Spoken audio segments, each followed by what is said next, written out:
Hello and welcome to the Sun Racing preview of Day 2 of the Cheltenham Festival in association with Betway. I'm Tom Bull and I'm delighted to be joined by Steve Mullin aka Templegate and Chad Yeomans of Betway to discuss the Wednesday, which is of course headlined by Betway Champion Chase. But first up, we're going to look at the Ballymore Novices Hurdle, which sees Irish hot pot Envoy Allen take on a very classy field, including the likes of the Big Breakaway and the Big Getaway, alongside Sporting John and a few others. Now, Chad, I'm going to come to you first here. I know you're a big fan of Envoy Allen, but you also like something else, don't you? I do. I mean, looking at the race, I think it's going to be one of the... I think it'd be short field. I think there'll only be 7, 8, 9 runners in it, maybe.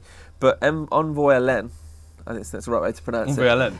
Is unbeaten and will probably take all of the beating. Like, I can't see him finishing down the field. Like, if whoever beats him will win, essentially. Sporting John, to me, is off top class, but he's unbeaten. Mm-hmm. I think he's a little bit off top class. I wasn't overly impressed with the Ascot run. I mean, he did what he needed to do, didn't he? But I mean, I don't think actually. I think the horses behind him kind of just fell away, and it was. I just still think he's just not there just yet. Okay. To me personally, the Big Getaway of Willie Mullins' horse.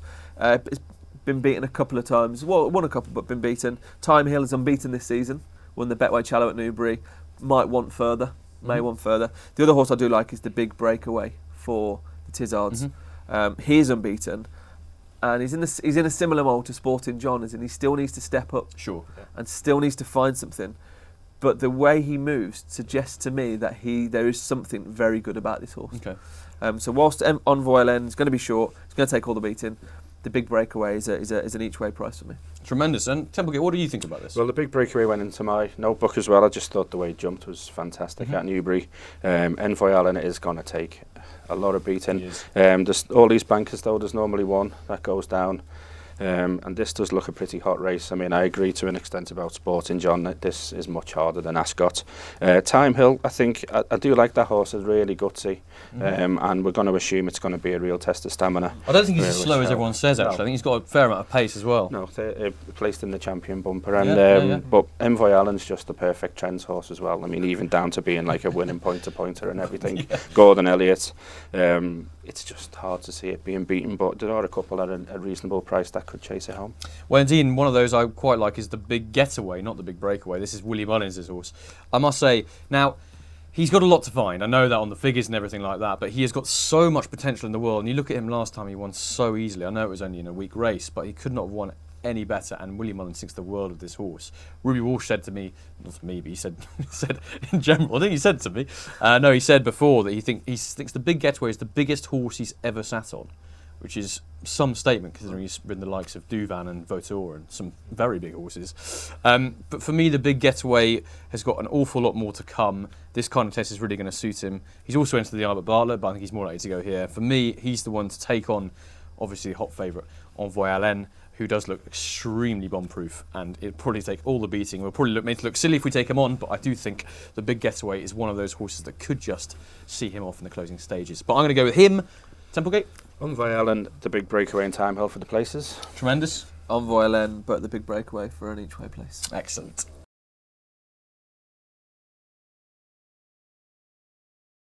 Moving on now to the 3-mile stamina test that is the RSA for novice chasers. This year's race again looks very competitive indeed, with Champ heading the market for Nicky Henderson despite taking a tumble last time out at Cheltenham. Minella last year's Albert Bartlett winner goes here and must have a massive chance for Henry de Bromhead, that man again. Alaho and Copperhead also holding extremely strong claims. Now, Templegate, I'm going to come to you first for this one.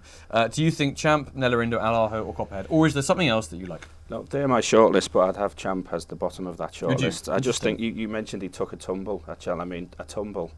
I mean, he absolutely flattened that fence, and that was horrible for the horse and everybody. And it was just really good to see him okay after that. I know Barry Geraghty's mad keen on the horse, and he never stops talking about him. So, you know, but that fall was a terrible. Well, it's not fall. the best prep, is it? In the race that he was supposed to have a prep in after that was called off. Yeah, exactly. So, I mean, you know, it really is. It does spell worry, doesn't it? Yeah, exactly. I mean, I like Copperhead, especially if this, again, we keep talking about soft ground. If it's soft, then I mean, this is always a stamina test. I think he probably wants further than this already. and I think that'll be a real asset. Manila Indo, the Albert Bartlett last year, that's good form as well. Sure. And again, Allaho winning at Fairy House looked pretty good. Looked progressive, but I just favour Copperhead. I think with Champ, a lot of questions to answer now. I think. Excellent, Chad. Yeah, I'm not a major fan of Champ, so I'm with you on that. I think he'll be better next year. I still think he's got a lot to learn. His jumping's erratic at the best of times anyway, and maybe the plan next year might be to go back over hurdles if Paisley Park's beaten the 3 mile division looks wide open next year, then maybe it's something for them to reroute towards. I like Milella Indo. I know he's only had 2 runs this season, and that goes against all the stats really. You've got to have 3 generally to win an RSA, but if you watch the Albert Bartlett back, you could have called him the winner after 50 yards, after 250 yards, after and he just looked the winner all the way around. Like he was just different class to them on that day. So I just think that he's improving. And whilst I know the connections thought that Monolly was going to be their Gold Cup winner, I think this could be their Gold Cup winner in a couple of years' time. There you go. I think Allaho is very useful, but 6-year-olds in RSAs, I think, just come unstuck slightly. Yeah, that's my one downfall. Is he might just have a year too young. Yeah, absolutely. Yeah. I agree with that completely. I mean, his second to smart novice, easy game, time before last looked strong form, and obviously he did bolt up last time, but I do agree with you, for a 6-year-old, it is quite a tough ask. I also agree with you, because I think Manila Indo is going to win this race. As you say, very, very easy winner of last year's Albert Bartlett. Henry Brom has left plenty to work with, considering how much potential he's got over fences. And the horse that he beat last time out, Captain CJ, has gone on to boost the form by winning a Grade 2 himself. So it does look very strong, and I just think he's a class act. I do. I think he's very, very, very strong stayer, and I think he's got all the class you need to win a race like this. And I do think he is a future Gold Cup winner myself as well. So hopefully he'll have too much stamina for these and too much pace, and he can win it well, and we can all look forward to seeing him a short price for next year's Gold Cup. That'd be great, wouldn't it? Obviously Champ, I just can't see him coming into this off a fall. I think it's too tough an ask. I mean, he's obviously got a huge amount of class, and the way that he did win at Newbury earlier in the season, where Barry almost messed it up by completely forgetting where he was very impressive, because I mean he had to really find a bit extra in the closing stages. Copperhead been a revelation this season, completely agree. Won very, very well in the Reynolds Stand last time in a race that actually did kind of fall apart a bit, but he couldn't have done it any better. Obviously a very strong traveller who jumps extremely well, so I can see him running a big race. But for me it is Manila Indo, one that we should just give a quick shout out to, is Slate House. Ran appallingly badly in the Cotswold Chase last time, but Robbie Howe came out after and said he was never travelling. Wasn't an excuse that day. If you can take that excuse at face value, then he's got a big chance, because obviously the time before that he won in Grade 1 company in the Quarterstone Novices Chase at Kempton, which is very strong form, and he's a pretty big price at 16, well, around about 16, 12 to 1 mark. So he could go well, but for me it's Manila Indo. Copperhead for me. Manila Indo for me. Absolutely great.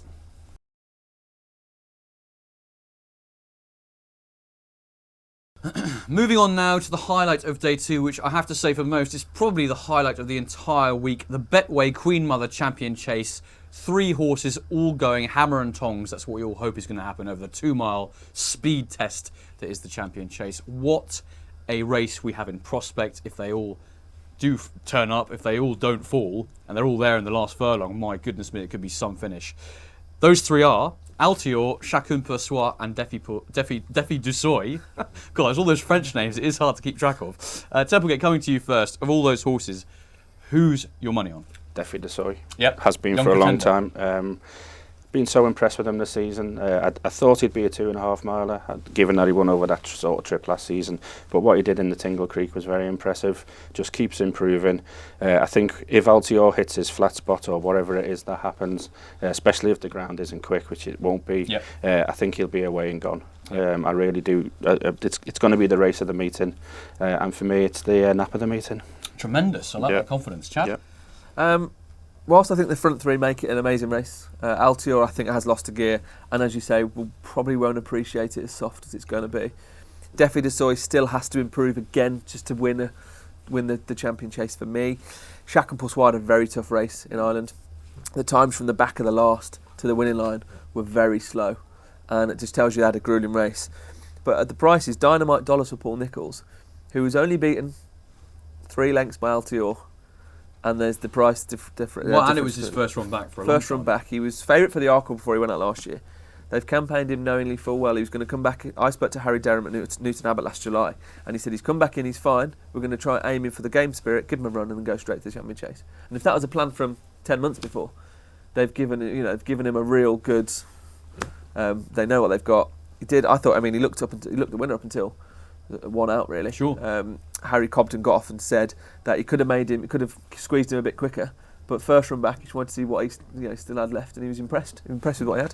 I just think at the prices, we'll strip fit for that. He'll improve. And excellent. Hopefully I tell you what, it is brave tipping against the big three. I have to say, kudos to you, Chad, for doing that. Unfortunately, I'm not doing that. I'm very much going with Defi de Soy. I just think he's the young pretender.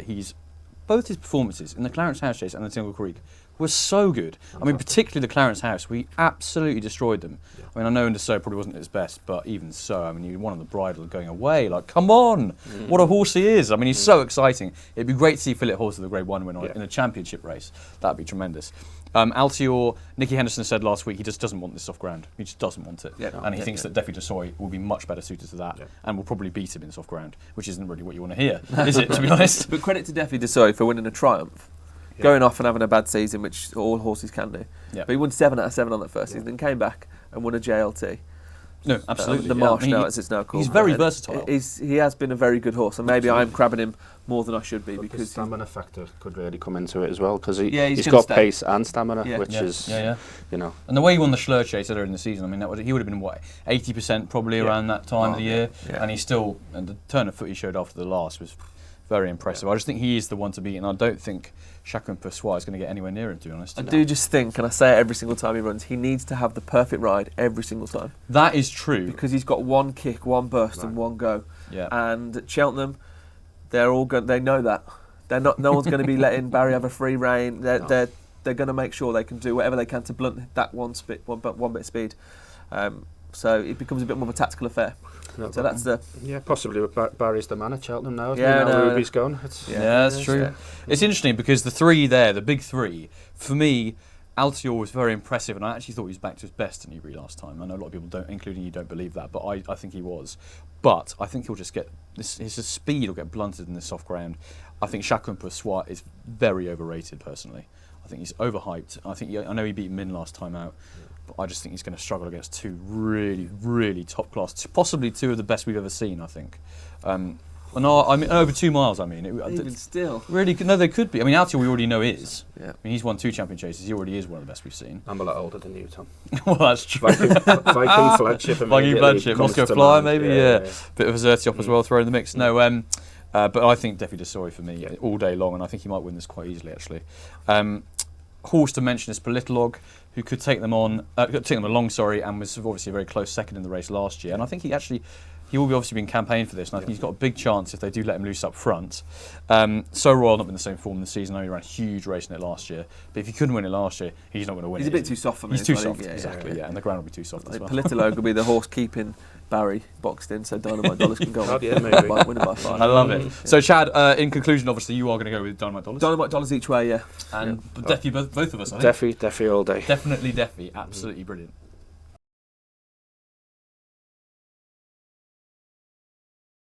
On now to the champion bumper, the only flat race of the entire meeting, a Grade 1 for some very nice up-and-coming horses. The market is headed totally by Appreciate It after his massively impressive Leopardstown win last time out. It does look as though he very much is the one to beat. Fernie Hollow, William Mullins' second string, Panic Attack, who has now moved from William Mullins to David Pipe. Israel Champ, another David Pipe horse, who's obviously got some very strong form in England, and loads of others, but it does look between top 4 in the market. For me, Templegate, what do you think about this race? Well, William Mullins has an incredible record, but it's not always or even often the hot pot that wins it. We saw that in recent years. Appreciate It is done everything right, but it's a very short price. And you were mentioning Fernie Hollow. Thought that was very impressive. First time Hood seemed to work. On the bridle for a long time. I thought that was good, and I really like Panic Attack. I'm not sure what's quite behind the move across the Irish Sea, but I get the impression that David Pipe's desperate to win this race, and along with Israel Champ. But I think Panic Attack, it's going up a level here. But having been in the Willie Mullins finishing school, to come over and win it for David Pipe wouldn't be a shock. But I do quite like Fernie Hollow at a reasonable price. Lovely stuff, Chad. I think Appreciate It's going to take all the beating, but that's not. It's not a big surprise because of the price and the way he bolted up the last 2 times suggested to me that he's a monster. He's a big horse and he's got a lot of shoulder muscle. Yeah. And I think he's going to be a lot more forward than some of the other bumper horses. The way he goes down and goes through the ground, I think that experience is very telling. Another horse, as you said, you made the point that Willie Mullins' stable star doesn't necessarily win it. I quite like Energumen. Okay. Of Willie Mullins' yard, owned by Tony Bloom. This horse ran for Tom Lacey a couple of years ago in a point at Lark Hill. Energumen won the 2nd division and Sebastopol won the 1st division. Sebastopol's turned out to be very useful for Tom Lacey. And Energumen was then snapped up for a hell of a lot of money by Tony Bloom and Willie Mullins. They do think a hell of a lot of this horse. Finished 3rd first time up for Willie Mullins in November. Was really well back that day. And just experience, you could see he was a bit green, ran all over the shop, came this side, came stand side down the final in the straight, but then bolted up next time. And he's going to stay 3 miles. And I think sometimes you need to be a 3-miler to win the bumper. And I just get the feeling he's gone slightly under the radar. Okay. Because of Fernie Hollow and Appreciate It taking the majority of the onus.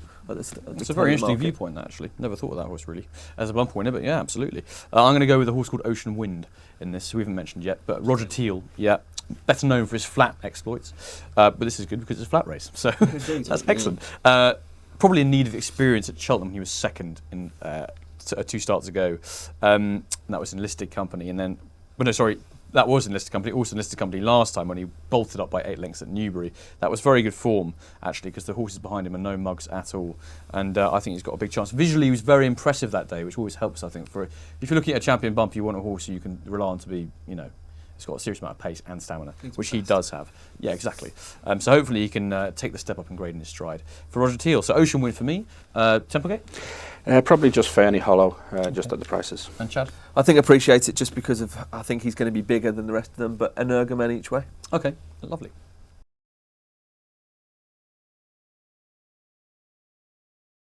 On now to the most unorthodox race of the Cheltenham Festival. It is, of course, the cross-country chase. Tiger Roll heads to the market here. The dual Grand National winner, the dual cross-country winner. He really is a horse for the ages, and he goes here with an absolutely massive chance after a very nice 4th on his reappearance at Navan earlier in the season. He obviously has to win this before going to the Grand National. Not win it, but he has to perform a nice race if he's going to be in with a chance at Aintree, and I expect connections think he's going to go very well indeed. But he's got to take on a horse called Easy's Land, who is quite exciting in his own right. JP McManus recently bought him, and he's produced some very nice performances, one of which was, of course, over course and distance, and he actually won at Pau last time out in France. There's a few others in this as well, Might Bite and Urgent de Gregain. Yanworth as well probably needs a mention. Chad, what about you? What do you think about this? It'd be good for racing to see Tiger Roll win, and then go on to bid for a historic 3rd Grand National in a row. I just somehow feel that it's going to come against him this year in the cross country. Easy's Land was so impressive at Cheltenham, winner of his last 6 runs. JP's now bought him, and he doesn't buy any old. He wants to win the cross country, as you know. Sure. There's been plenty of winners. Urgent de Gregain and the Diesel Dally, I think, won the November version. Yeah. He could have bought any of them, but he bought this Easy's Land that won in December. He must have been impressed, and he must be told this is the right one. There's been plenty of support from him over the last 6, 7, 8 weeks. It just looks like he's good. Kingswell Theatre for Michael Scudmore won the November version about 3 years ago. He'll go well if he'll go well for a long way. Usually does, doesn't he? Yeah. But Easy's Land is going to take some beating, I believe. I love that, taking on Tiger Roll. Yeah. Templegate? Well, I agree with a lot of that. I definitely agree that Tiger Roll would be a brilliant winner. Hit the headlines again. There is a little bit of a feeling that it's all about Aintree and all this will he run, won't he run business. But the bottom line is that Easy's Land was very impressive last time and has followed it up in France. It's off level weights, obviously. I just think Tiger Roll. Yeah, is today the day for Tiger Roll, and maybe they'll just leave a little bit on him for Aintree, and given that there's a high-class rival to take on, that might just take the edge off him. Bit disappointed about the Easy's Land price, but I mean, it's obvious why he's being backed. JP's obviously got the money on, so... There you go. We've got to say Tiger Roll was ridiculously impressive in this race last year, but he didn't take on a horse as good as Easy's Land last year. That has got to be mentioned, and Easy's Land has come out and won at Poe. He's obviously very talented. There is a reason, of course, why JP McManus bought him. Only thing I would say is don't particularly want Jonathan Pluganu doing rodeo style like I did last time, because that had a few heart and mouths, didn't it? Yeah, it did. But those French horses, they jump banks from a very young age, so they become nimble and they can. When you think, oh, blimey, he's going to tumble over it, they can adjust themselves. And if you watch racing in France, they do still jump that way. The old school whip them into it. So it's. So that's don't look into that. No, don't look at that. You just gave me a bit of a... One more thing to mention just on the Tiger Roll thing is that there's just 2.5 weeks to the Grand National. Exactly. It's a very short break. It's a very good point. To have a very tough race over 3 miles, 6 and a bit in a cross country. That's the point I was trying to make. You've made it more eloquently. It's a hell of a thing to do to win that. To win an almost 4 mile race and then less than 3 weeks go and win the Grand National. Exactly. I think if they'd have done it again, the Connections, they may have looked at trying to get him away from Cheltenham, give him a chase run a month ago, giving him a bit more prep time. He has to run in this because he has to run in a chase to be qualified for the Grand National. Crazy ruling because he's won it the last 2, but that's the ruling. And I just think that they might just have left a little bit to work on. Fantastic, I agree. One to quickly mention, Mike Bite. It'd be great to see him rediscover his former spark over the... I mean, apparently he's been loving life over woods and logs and everything else at home, and I'm sure this will probably perk his interest up a little bit more. Whether it's enough to actually see him home in front is another matter. So I'm going to go with Easy's Land. Templegate? Same, Easy's Land. 3 for Easy's Land. Never thought I would hear that with Tiger Roll on the race. Hopefully we're all right.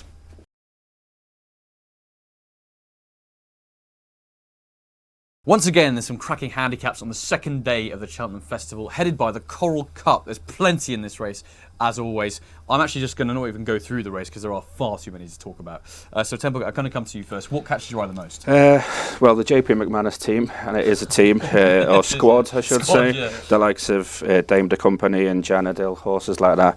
But that race at Leopardstown at the recent festival, I thought was quite interesting. Eglantine de Soy came flying up the outside. Like as well. Build Me Up, Buttercup and Embittered were in the mix in that race as well. I would not be surprised to see those 3 run well. I like the way Embittered finished, and I think the extra trip, the extras test of stamina should help. Excellent. And Chad? Without banging the same drum about Willie Mullins, because everything I seem to fancy this year does seem to have a Willie Mullins name next to it. Canardia is hugely interesting.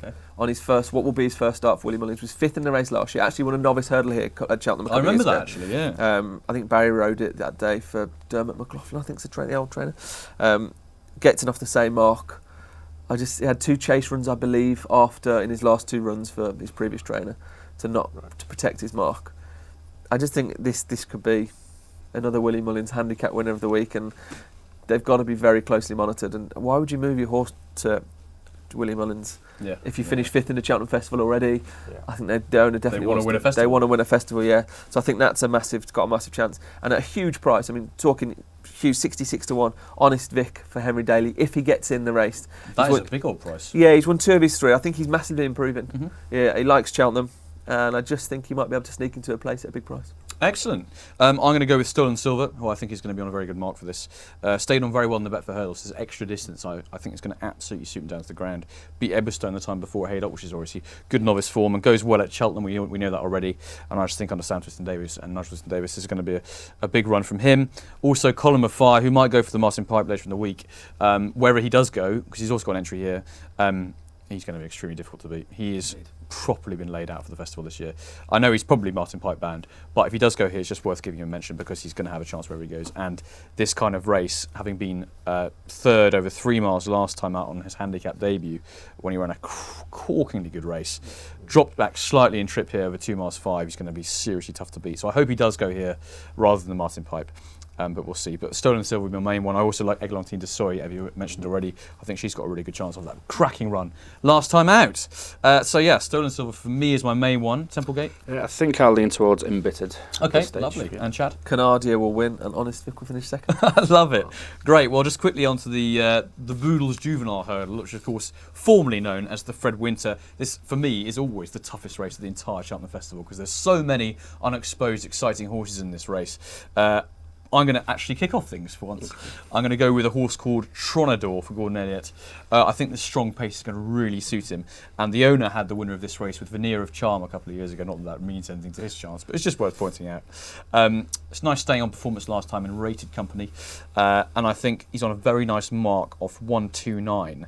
I think hopefully he'll get in with that. And it does look a bit of a steal of a mark. So hopefully he can be there, bang there towards the bottom of the weights, and I expect him to run a very big race. So hopefully he's my one. Templegate, what do you think? Wide open, obviously. It is, of course, yeah. Cerberus, I thought, if he runs in this, would be interesting. Is he more likely to go here than Triumph? I think he probably is, isn't he? Yeah, because they've got a Wave of the Sea. Yes, correct. Yeah. So Cerberus, I thought, having run behind that one last time was good, and then Paul Nicholls has got quite a strong hand in this.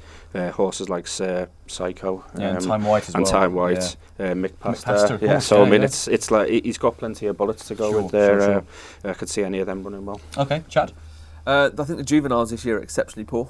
If you look at the Triumph and you look at this race, I think they're way below standard, and I think you'll find that JP will probably throw more darts at the Triumph just on the basis that it's wide open than trying to win the handicap. My personal thought, I quite like Zoffy for Philip Hobbs.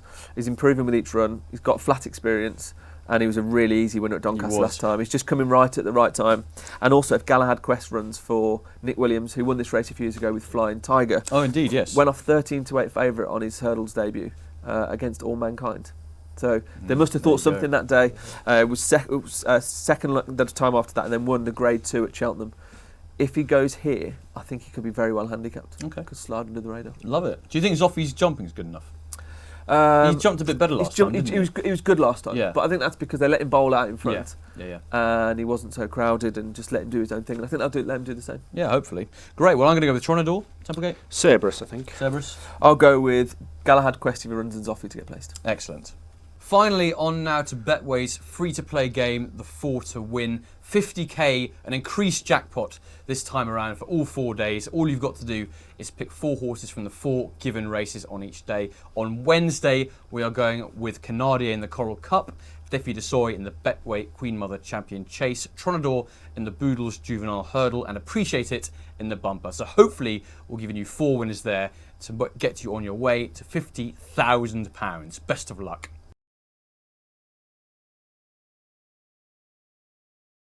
That's it for Wednesday. Hopefully we're giving you some winners there. It's a very, very tough day. We've done our best, and with any luck, there's some big old prizes in there for you to get stuck into. See you all very soon.